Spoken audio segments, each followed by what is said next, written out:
It's rush hour in London. A member of the public has discovered a male collapsed in the middle of a park. He has been stabbed in the stomach. About 8:07, a female commuter called the police emergency services via 999. By the time local uniformed police officers and the London Ambulance Service arrived, he was already dead. I responded to the crime, arrived at the scene. First of all, you're going to think securement of the crime scene. Police officers standing on cordons in order that we can conduct a physical and forensic recovery for evidence to understand what's happened. Kendall Gardens is just 500 metres from Morden Underground Station and is a popular cut-through for commuters. Officers search for eyewitnesses whilst the crime scene is sealed off. When a call comes into the police of a fatal stabbing in a park area in rush hour in London, indications are that this is going to be a big job. Sarah Thurkell has spent 30 years in crime scene investigation and is one of the UK's most renowned forensic trainers. The victim's body would be examined within the crime scene before it's removed to the post-mortem and any potential trace evidence taken from it. The ideal situation would be to get a pathologist to the scene to examine the body in situ and potentially remove clothing, take swabs from any injuries or marks.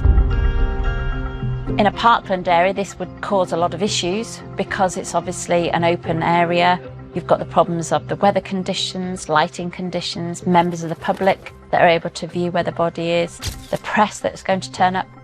So there would be a tent brought to the scene and placed over the deceased, which then allows us to control that area a little bit better and to be able to fully exploit all forensic opportunities on the deceased. He had a single stab wound through his abdominal wall. It had penetrated his bladder. It is called catastrophic blood loss and has stopped his heart. And he would die within a very short space, probably 1 minute from when he was stabbed. He had his mobile telephone with him, his house keys, and some identification. It helped us identify the body as Daniel Young. Officers make urgent inquiries to contact Daniel's family. If you get to know the victim, you may well find your way to the attacker. Detective Chief Inspector Cliff Lyons searches for any obvious CCTV cameras that may have captured what happened and caught sight of the killer. Neither entrance to the park or exit to the park is covered by a CCTV camera. There was no eyewitnesses. There was no volume, there was no noise, nobody heard anything, nobody saw anything, no one was running away. It might explain somehow how eyewitnesses didn't see the offence, because although it's a large park, there's certain curves and areas which sort of gives you a limited range of vision. You then come to what I would call in investigation terms a hypothesis of what may have happened. He had his mobile telephone with him, which was actually visible on the ground and it hadn't been taken. It sort of negated a motive of robbery as a first blush instinct at that stage.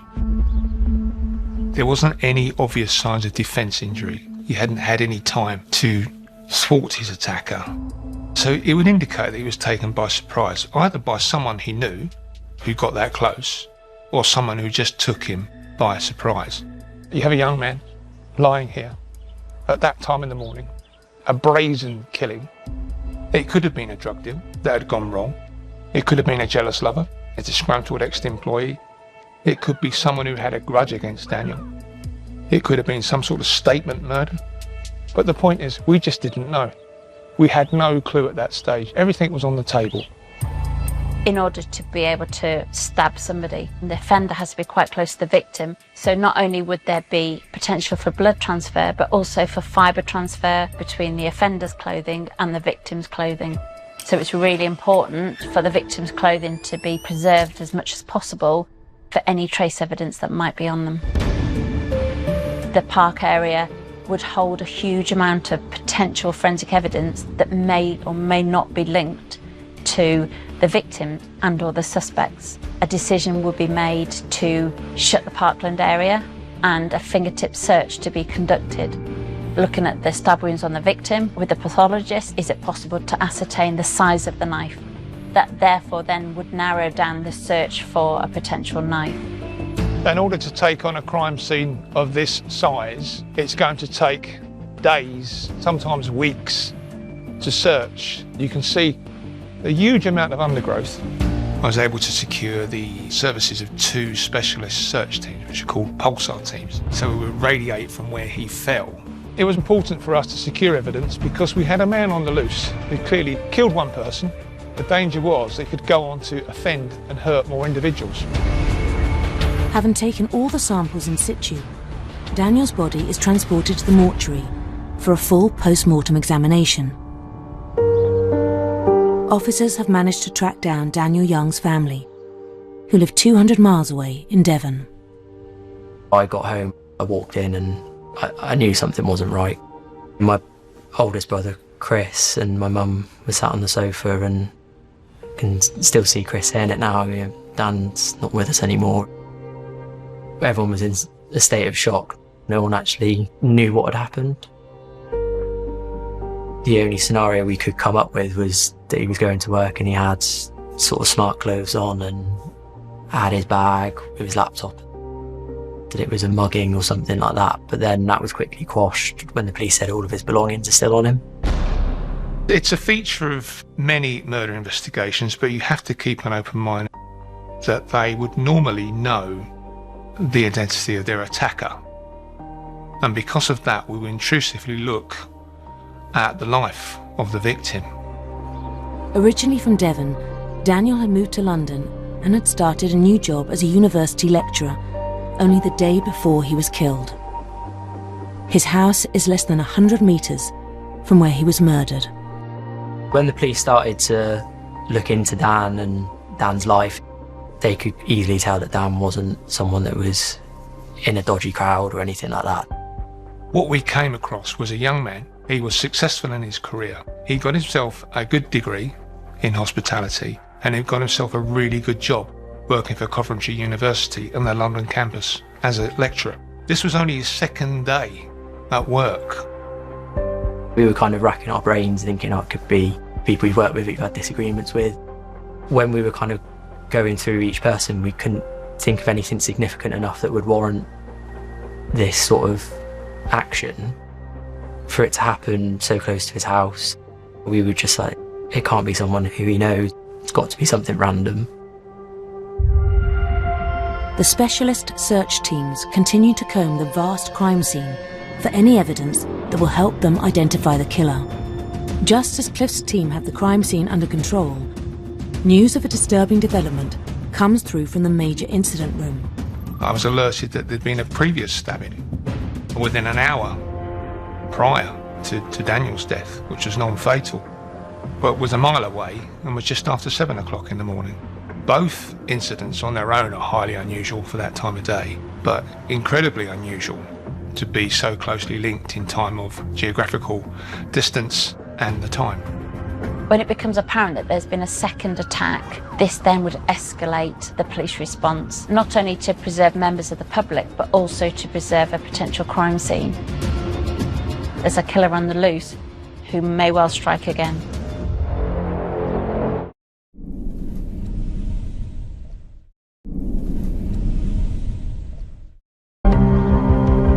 "30-year-old university lecturer Daniel Young has been murdered. He has been stabbed once in the stomach whilst walking through the park during the rush hour commute. Detectives have failed to find any eyewitnesses, and news comes in of another stabbing less than a mile away. Senior investigating officer Cliff Lyons learns the victim is 23-year-old Polish builder Kamil Bulat. He has been stabbed in the buttocks.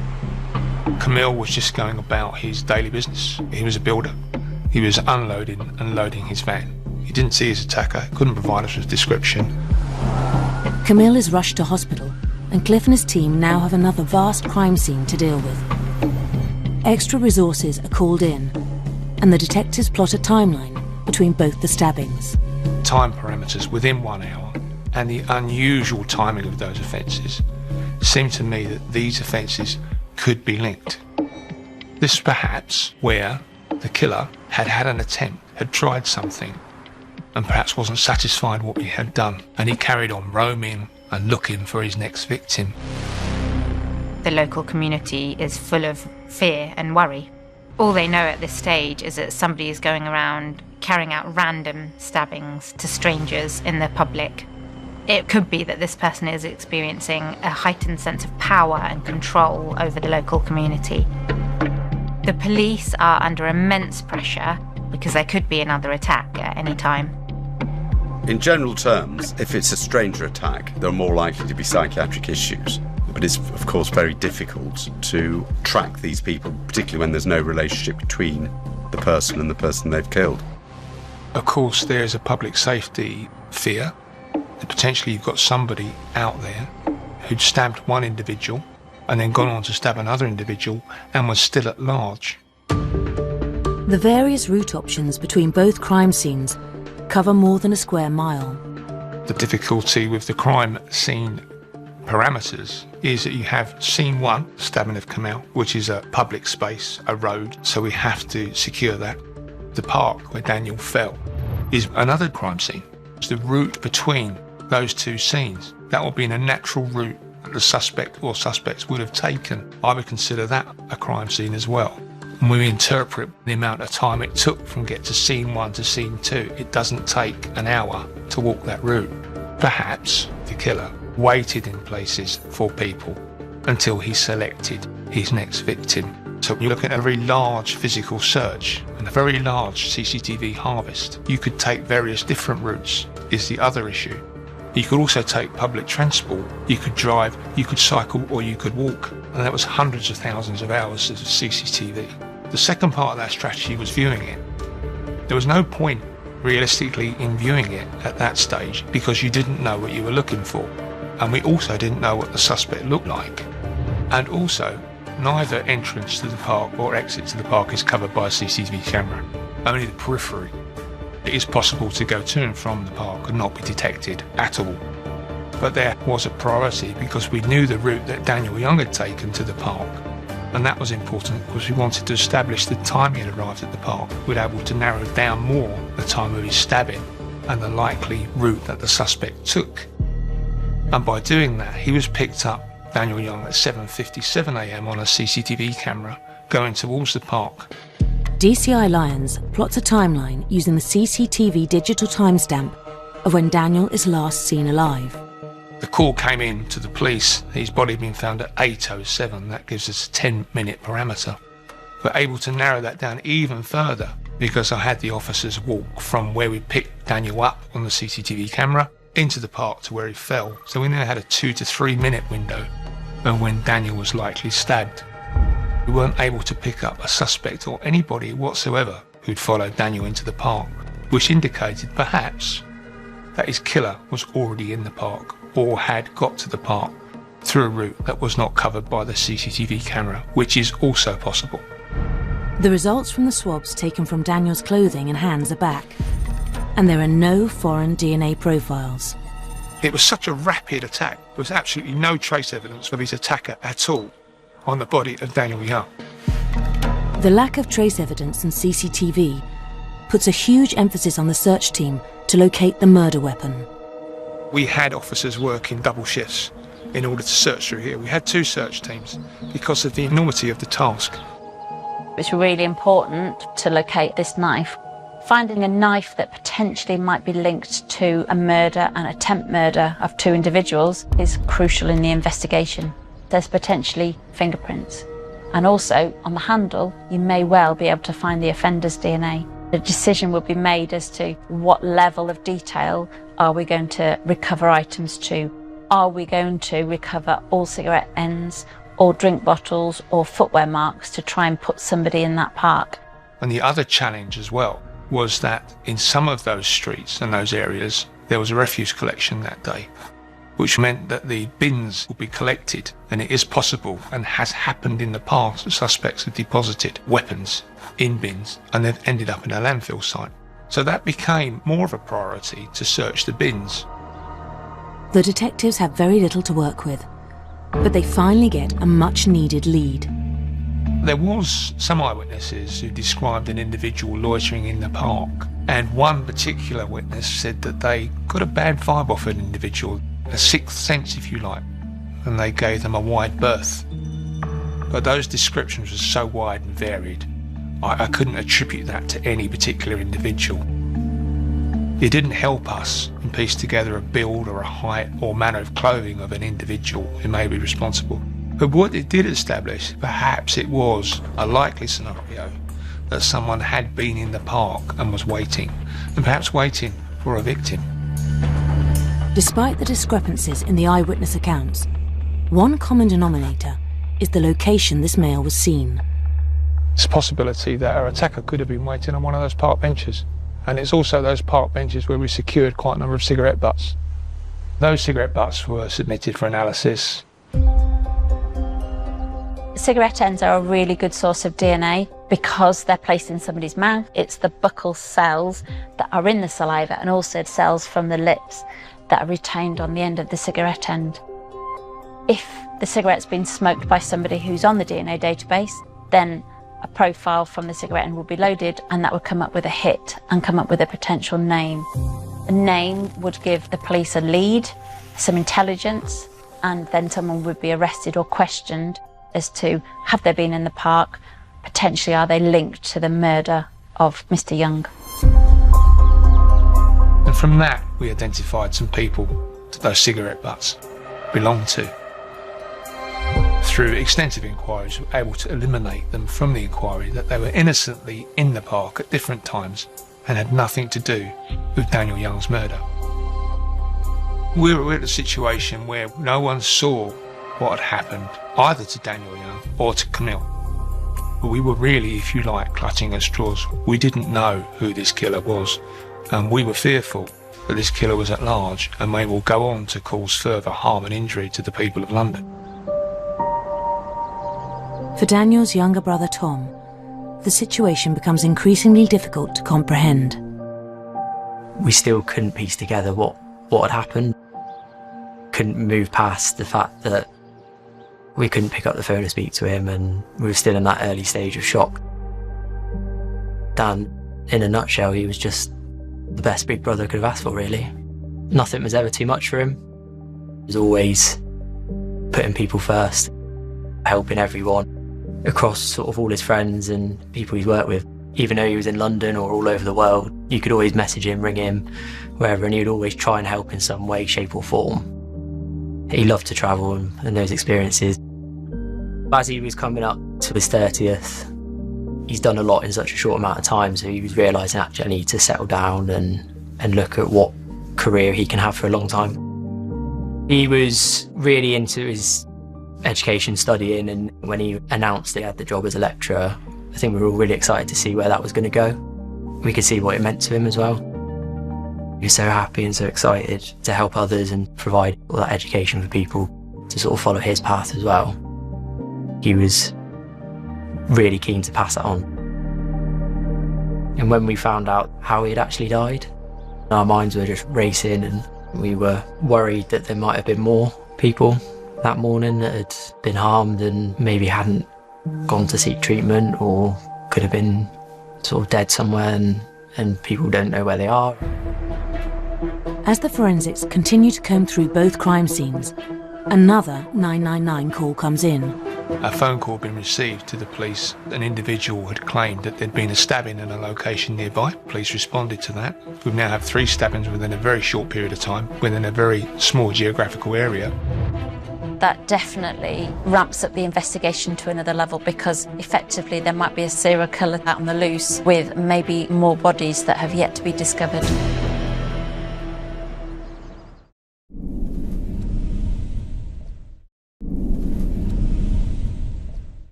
"30-year-old university lecturer Daniel Young has been murdered whilst on his way to work. His killer is still on the loose. A 23-year-old male has also been stabbed less than a mile away and is in a critical condition. Detectives believe the stabbings are linked and a specialist team continues to search for the murder weapon. DCI Cliff Lyons is alerted to a 999 call claiming that the attacker has struck again. We investigated that case, and from looking at CCTV, deploying a large amount of resources to that incident and speaking to witnesses, it was clear there was no stabbing, there was no victim. Police tracked down the hoax caller using digital cell site analysis. We visited that individual, and it turned out that that person used the park where Daniel fell to practice his martial art, kata, every day. He was disgruntled that we had shut down the park for our forensic and physical search strategy, and that's why he made the phone call. In essence, it was a hoax call because he was disgruntled. Once we found out then it was someone sort of making a hoax call and that they were frustrated and that the park was shut, there was a huge element of anger there, that to be so insensitive and make that call from our side of it was offensive. When you get someone who callously considers this death not that important and it's more important they use the park, then I'm only human. Emotionally, it upsets me. But you deal with that, you just compartmentalise that side of it.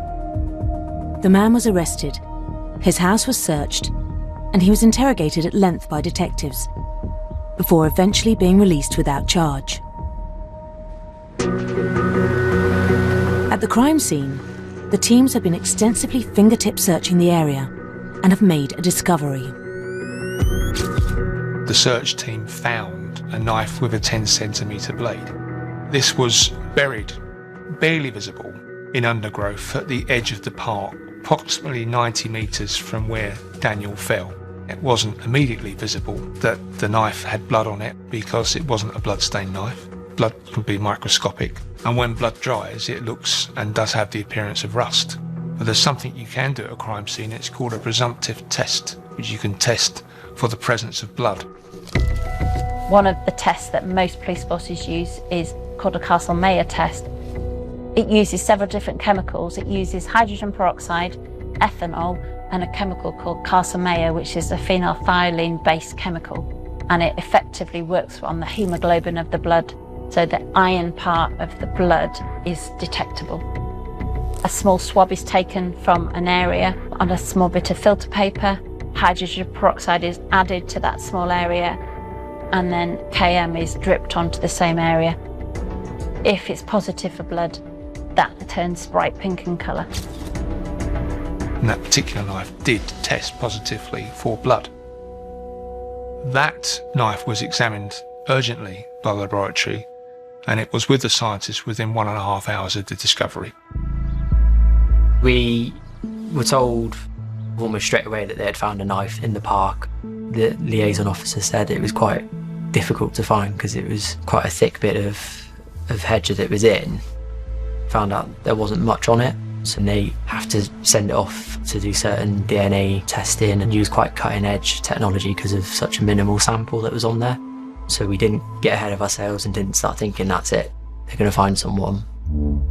Is this knife a relevant and significant find, or is the knife completely not related to the stabbing?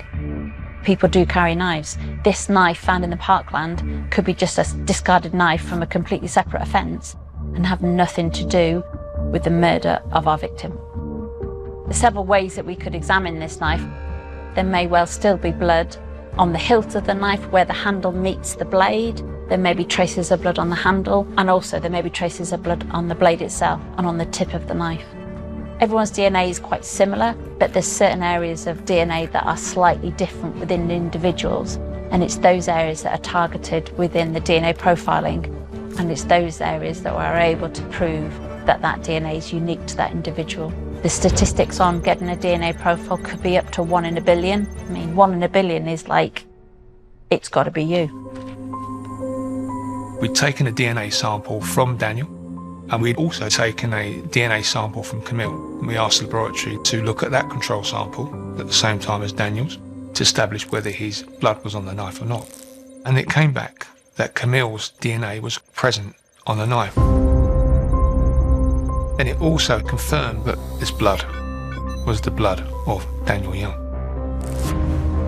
So we had our murder weapon, which was quite remarkable. It would have meant that the killer had used that same knife, transported it all that journey, stabbed Daniel Young with it, discarded it 90 metres at the crime scene, and it still had the DNA of Camille on it, and it still had the DNA of Daniel on it. So now we had what definitively had linked those two crimes. The laboratory reported that there was still mixed profile DNA on there. Any other DNA on the knife that is not Camille's or Daniel's, we refer to as alien DNA. I was able to search the DNA database, and because of that profile search, we found a name, Mark Loveridge. It was confirmed that his DNA was on the knife. Mark Loveridge was a dangerous individual with a previous offending history. He was under the care of the mental health NHS services and had been discharged, and he was free to roam the community. He was a sick individual with violent tendencies. We needed to find him and capture him quickly. If we didn't find him and he was aware that we were looking for him, my fear was he would continue to offend and we wouldn't find him, he would go to ground. Loveridge had a history of mental diagnoses and violence, including convictions dating back to 1994 for attacking strangers with knives and iron bars. When he was aged 21, Loveridge was referred to psychiatric services, and he told doctors that he was struggling to not act on the voices in his head. Loveridge was known to be a prolific user of cannabis, cocaine, and amphetamines. Prolonged drug use exacerbates existing mental health conditions. It can trigger paranoid beliefs in vulnerable individuals, and together they can worsen over time. He wasn't at any old haunts, and it was interesting when we spoke to his friends, his colleagues, that everybody feared him. We got testimony from people he'd worked with. He threatened them with violence of knives before. Even his own family feared him, and they'd battled for years to get him mental health treatment. Someone like him with complex problems which relate to his personality, his history of psychiatric illness, his history of drug abuse, his criminal history, make him a dangerous individual. The police need to track him down before he carried out any further offences. Multiple units swarm the area around Mark Loveridge's home address. We saw Mark Loveridge walking his dog nearby to his house. 3 of my officers were in plain clothes. When the first officer introduced himself, he hadn't even got his warrant card out, when Mark Loveridge just simply tied up his dog to a lamppost and attacked the officer with flaying fists. He missed. Another officer standing behind rugby tackled Mark Loveridge to the ground. He was handcuffed, and that was the end of the fight. Mark Loveridge did not get the violent confrontation that he wanted with the police officers, and he was taken to Lewisham Police Station. In custody, as soon as any of the detectives in this case went anywhere near Mark Loveridge, they were met with extreme aggression and resentment. It was clear that Mark Loveridge resented the fact that the detectives had found out who he was and what he had done. Initially we were told the name Mark Loveridge, obviously the name to us meant nothing. And when it transpired that he was under the care of a mental health service at the time, for us that just added a whole different dimension to it of, well, how significant are his mental health concerns? But I still think at the time we weren't in a position to process that fully. We were more, as anyone would be, grieving Dan, and we weren't able to comprehend that someone like Mark Loveridge, with what he was experiencing, was freely out and about.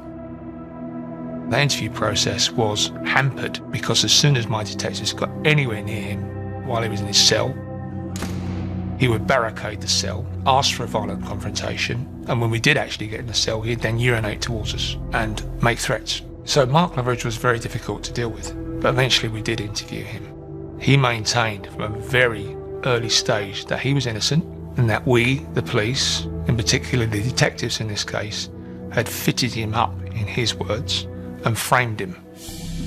Despite the compelling forensic evidence on the knife, Cliff and his team need more. The digital forensic team have collated some key information whilst analysing Loveridge's mobile phone. We were able to use telephone data to place Mark Loveridge in the area of the murder. The mistake that Mark Loveridge had made is that when he involved in his stabbing, he text messaged his employer and told them that he'll be late that day. It was recorded that there was a text message that he'd sent shortly before the stabbing of Daniel Young, in which he said he was going to be late for work, which implies a degree of premeditation. The fact that he took the time to report that he was going to be late for work indicates his engagement with reality before the attack.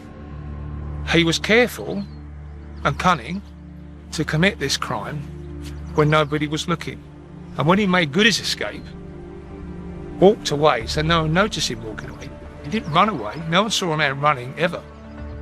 Mark Loveridge simply walked away, having felled Daniel Young in that sudden and violent attack. It soon became apparent that Mark Loveridge was to confess that this was not a fit-up, this was not a frame-up, that he had stabbed both Camille and that he had stabbed Daniel. But he was later suggest, via his defence team, was an automatic response that he had made, as in he had struck out his arm, which had a knife in it, into the abdomen of Daniel, and that had caused him to die. But he hadn't meant to do that. Anyone coming near him, he just lashed out. The evidence really against Mark Loveridge was the powerful evidence of the presence of his DNA on the murder weapon that also had the presence of Daniel Young, Camille, on the knife. The fact that he made a text message near the park to his employer and said he would be late. The fact that his address was quite near to the first stabbing. The fact that his address was a natural route from the first stabbing to the second stabbing. The fact that he had a propensity to violence, had previous offending history, had previously stabbed people. But a very telling bit of evidence is that we've got information that he had told a person not long before he had killed Daniel Young and stabbed Camille that he wanted to stab someone. All of that combined, the circumstantial evidence and the hard physical evidence, the forensic evidence, we had, in my view, a very strong case against Mark Loveridge. The CPS agree that Mark Loveridge can be charged for the murder of Daniel Young and the stabbing of Camille Bullat, who has been discharged from the hospital. The prosecution need to decide whether Loveridge's mental health issues warrant a case for diminished responsibility, as raised by his defence team.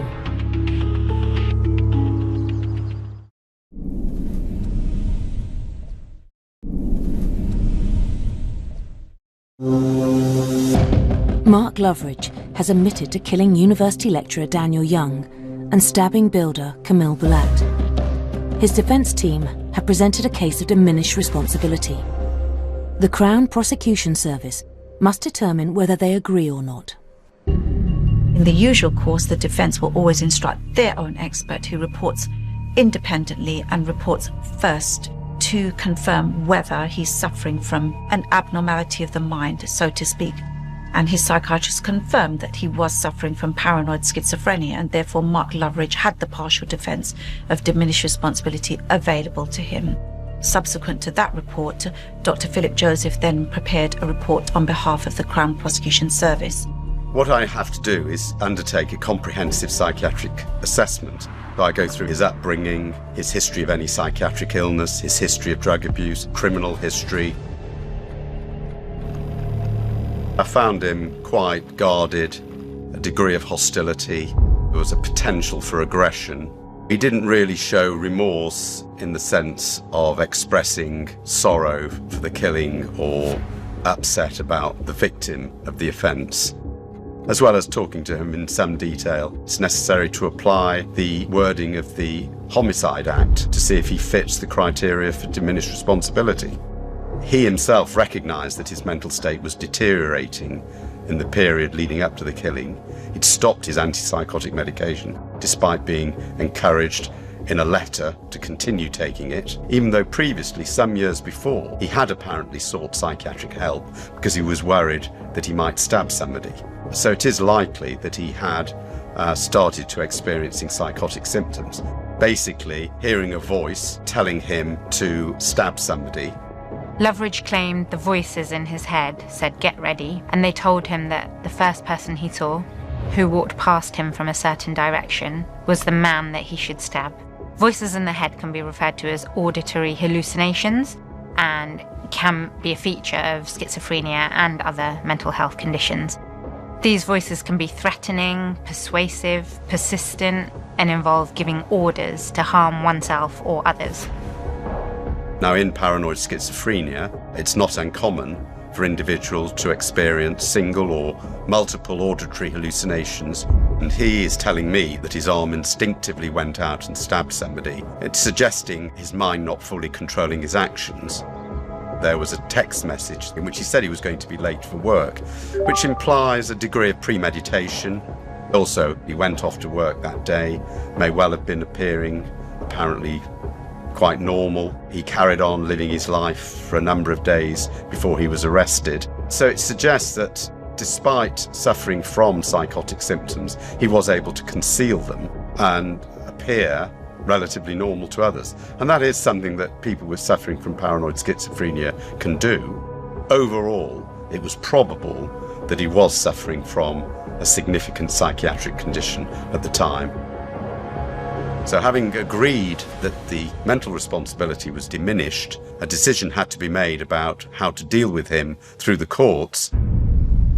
The judge will consider the current offence before them, the previous offending history, the danger that that offender poses to the public.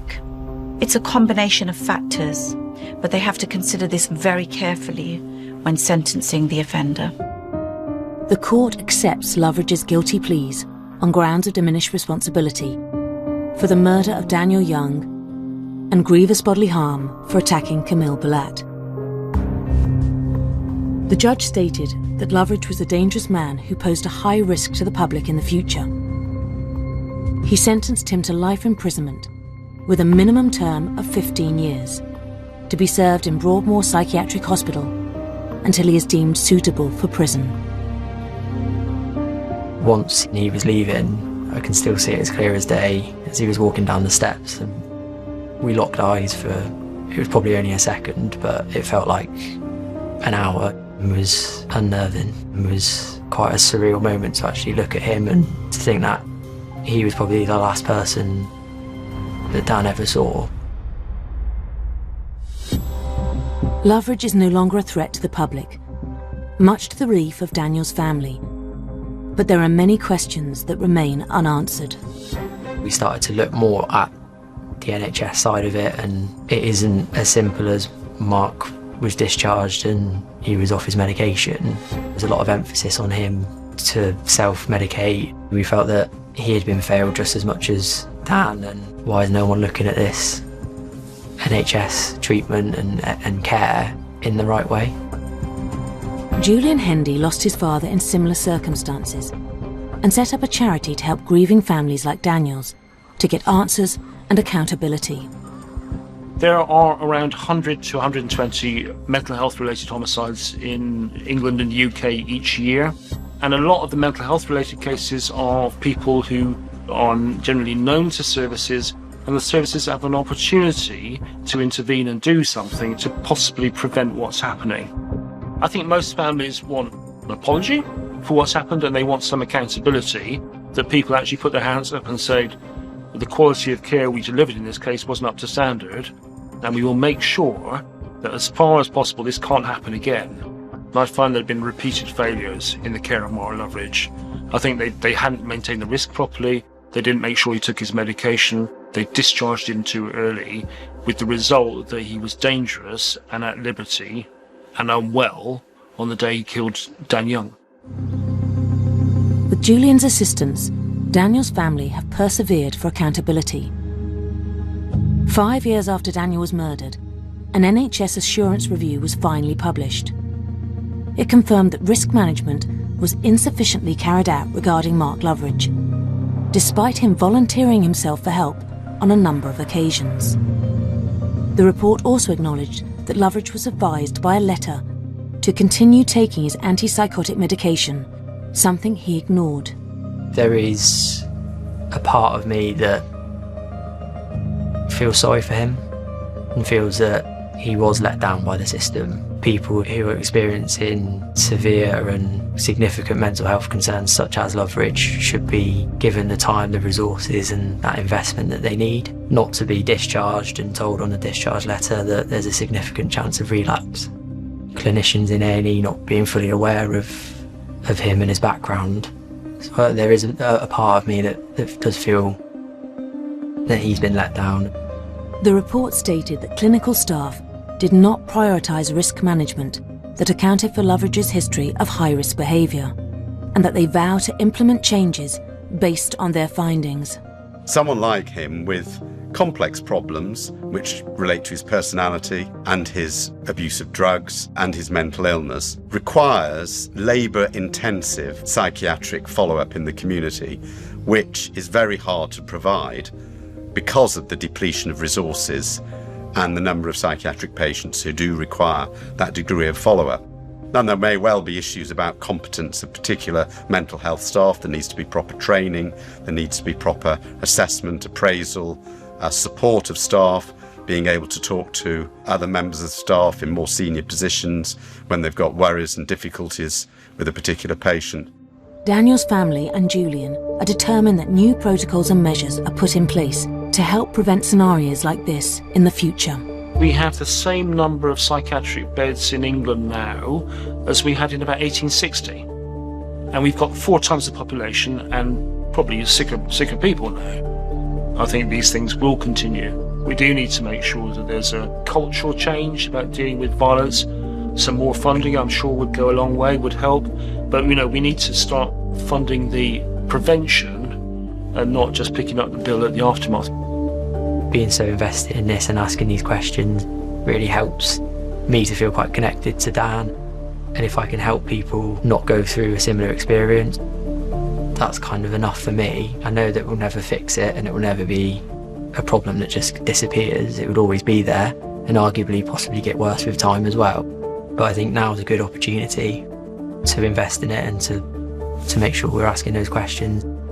It's definitely challenging having that conflict of emotion towards Loveridge at times, because there are days where I resent him, but I feel to this day that had things been done differently with his treatment, it would have been prevented. It's humbling that Daniel's family recognise the issues with Mark Loveridge, and that's great credit to them. But it is the case, in my opinion, I agree with them, that Mark Loveridge did have diminished responsibility. Mark Loveridge was in need of help. It doesn't make it any easier for them to understand why their loved one, Daniel, will be killed. It may or may not be of some comfort to them. It was nothing about Daniel in particular that resulted in his death. It was a random stranger attack by a person with mental health difficulties.